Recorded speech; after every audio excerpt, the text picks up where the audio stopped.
એક ગામની બાજુમાં છે ને છોકરાઓ ગેડી દડે રમતા હતા.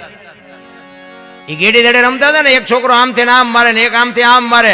એમાં એક છોકરે ગેડી મારી અને આમ રોડ ઉપર ગઈ અને રોડ ઉપર એક સંત હાલ્યા જતા. એટલે સંતના પગમાં એ દડો ગયો.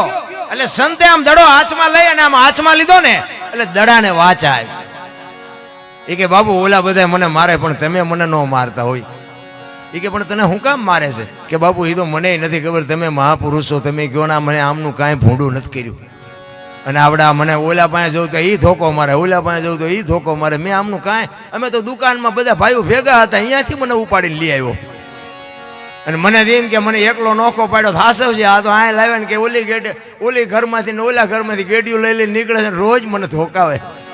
મેં કાંઈ ભૂંડું કર્યું નથી. એ કે તારે ધોકા ખાતા બંધ થવું છે? તો કે બાપુ તો તમારો મોટો ઉપકાર. તો કે હું કહું એમ કરીશ? કે હા બાપુ તમે કયો એમ કરું. એ કે તારી માલિકો હવા છે ને કાઢી નાખે એટલે તને કોઈ ધોકો ન મારે. એમ તમારા મારે બાપુ એવું નથી. આજે પૈસાની ને છોકરાની ને રૂપની ને મકાનની ને સંપત્તિની હવા છે ને એ કાઢી નાખજો, નકર દડા ધોકા ખાવાના જ રહેશે. આ અમારે હતી એટલે તેમાં કહું છું.